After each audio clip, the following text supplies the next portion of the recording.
All right, beautiful souls, welcome here to Wellness Wave Creations to my YouTube channel. And this is Orshi, your Ayurvedic health counselor and frequency healer and little nerdy alchemist. Today, November the 9th, 2023, peculiar times, very strange energetics out there. I don't know if you guys are sensing it as much as I am certainly sensing it today, from the moment that I woke up all the way even till now.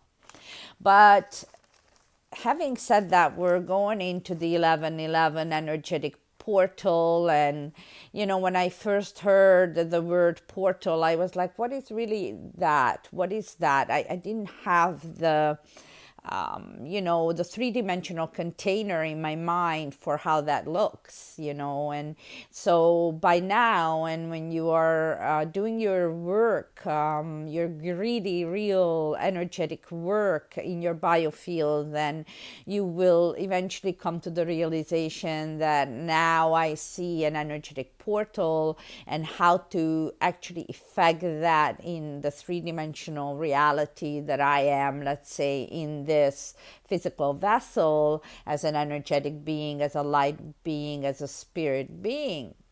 So it all has to do with prana, and so many of you have asked as to what is that. And in fact, many people asked me what prana is.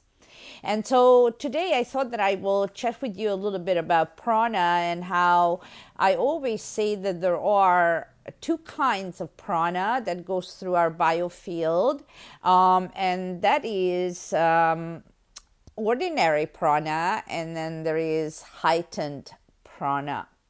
Well, with the ordinary prana, let's just say everybody has ordinary prana going through their biofield, otherwise they would not be alive. So that is a necessity for this physical life to be.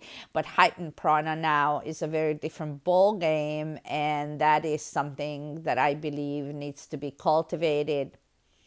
And so there's never too much heightened prana, but there can be definitely too much ordinary prana. There could be excess flow, there could be decreased flow, there could be outflow or a blockage.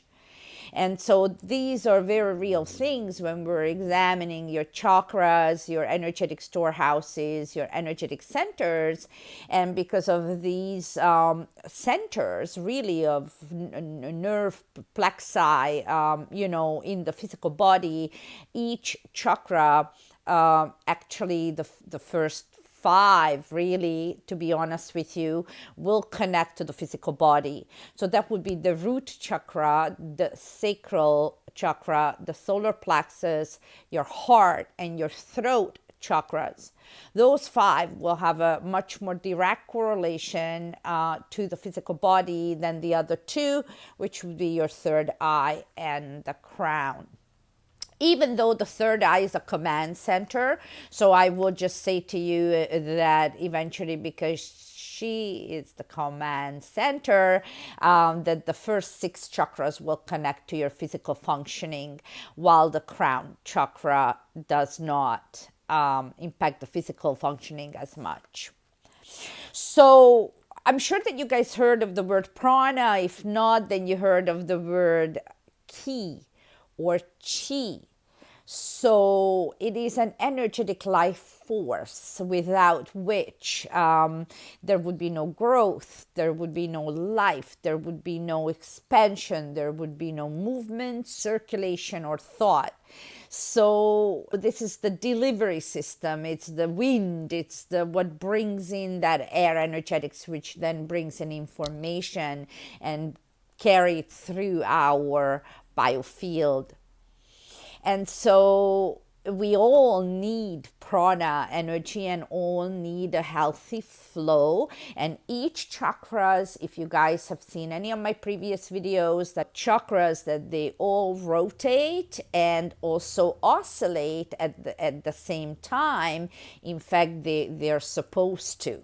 So there is this oscillation and rotation movement to each of the energetic points. You need a good flow, whether you need to focus on your digestive system. It's extremely important, whether it is giving birth, which is also controlled by the certain movement of air in the body. So the digestion is controlled, the self-expression is controlled. There's a certain movement that's required for us to self-express ourselves, or to digest our food, right? Or to feel. It's got a sort of an energetic component to it. There's a radiation, a vibration, a frequency to it that we've got to push through, and so when there is an energetic portal, then it's eventually, imagine as if you had one of those circus guys, that when you hit on that thing, it has to go upward and it has to hit that top target. So that circus strongman thing. And so basically what happens is, imagine if each chakras, you hit the disc properly and it hits each and every point, then a certain energetic sphere opens up, because then every single part of your body and your mind is operating at an optimal level, really, in a harmonious way, I should say. And then when that happens, that means also that it required you to pay attention to everything that's to do with the frequency and energy and prana cultivation of your biofield, so that really everything works well. And in order for everything to work well and harmoniously, we need to do things for that to happen. So once this happens and this process is ongoing, and you've got all of your chakras, so to speak, let's say open. I mean, they're always open, but that's another technical story I don't want to go into. But let's just say that you want them to really pop open and function well, so that there's the energy going through your biofield, and then in all of your nadis as well, which we've got 72,000 of them, and imagine them as blood vessels. So it's just the same, but in the energetic field. And so there has to be flow there as well. Now imagine if there was no flow in your blood circulation, would be like, where would you be, right? So if there was no circulation in your lymphatic system, then what would be then? If there was no circulation in your thoughts, in your mind, and you could not process an idea, a thought, you could not think, you could not perform many tasks, right? You'd be virtually disabled, or unable to do things, right? So these energetics are extremely important, and all connect to air movement, or then it's also all connecting to prana, this biological force. It's a biological energetic force that keeps us going on all levels. Okay, so I just wanted to tell you guys this, as in 1111 portal is coming up in a couple of days, and really energetically, a few days before, a few days after, you can very strongly sense these portals. And so whatever energy that portal would represent, that is where your focus need to go in these times. Especially, you can get extra support from the cosmos to have you enter into a new dimension, a new portal, which is really a different perspective. It is a perspective that you don't just see as a different option or a different probability or possibility, but you also sense it and feel it as real through your heart chakra and your heart frequency. So you need to connect all the chakras. The bottom three and the top three are connected actually by the heart chakra. And that is, of course, right now I'm only talking about the first 7 base chakras, okay? Because there are more of them. But when you operate from the heart frequency, the heart chakra also is, and actually is, the only chakra that is fueled by air.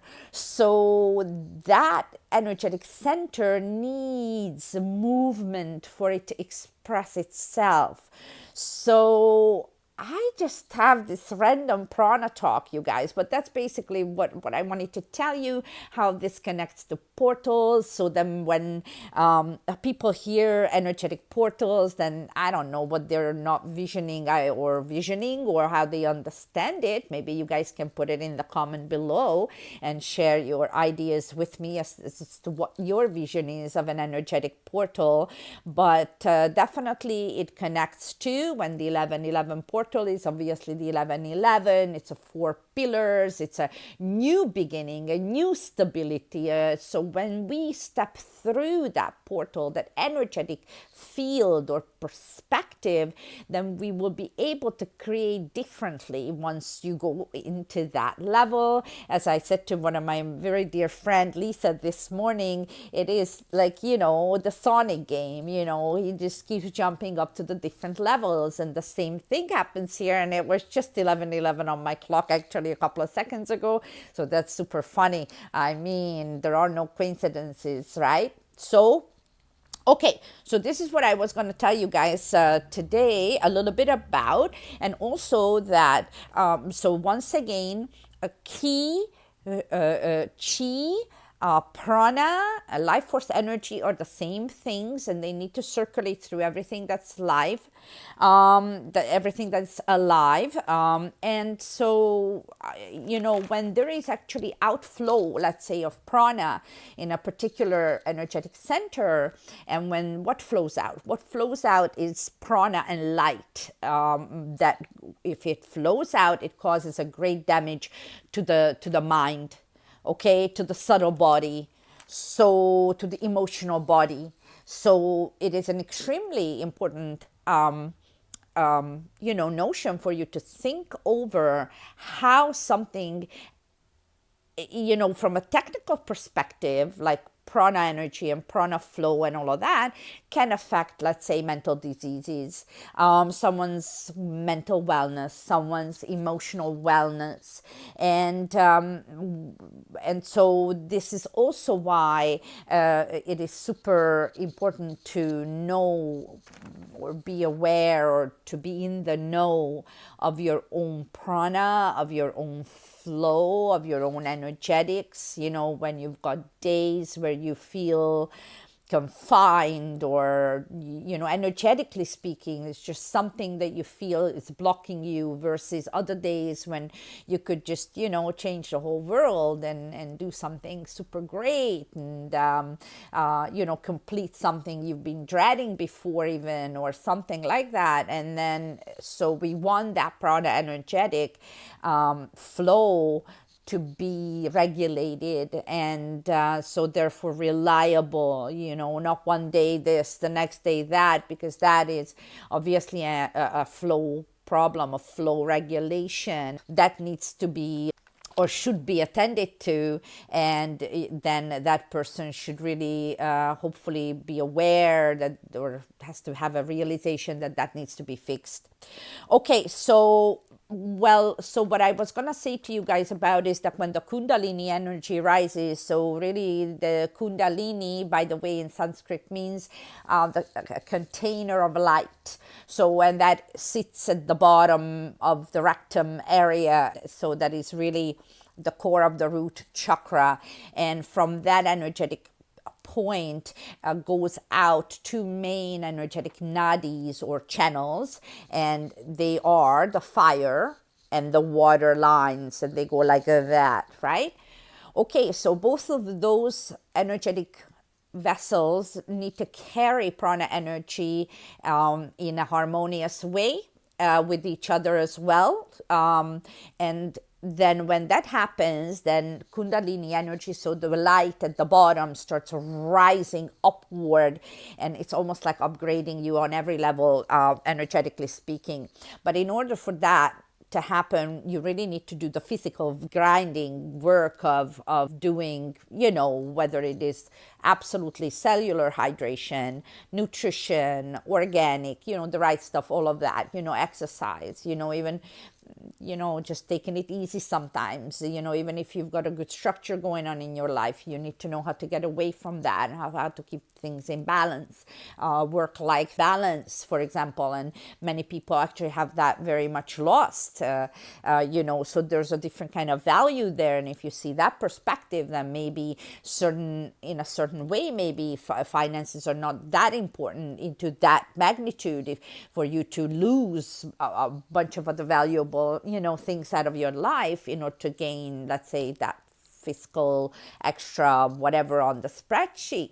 So there has to be a balance. So obviously, people that look at health issues and wellness issues of the human being, and they need to look at you holistically. There's no other way to win. I'll be telling you the truth on this, unless of course it's an isolated incident of an accident and a surgery that's needed there or whatever, then that's a different story. But in general terms, what I mean is that holistically, to view a human being is the only way to go for wholesome healing.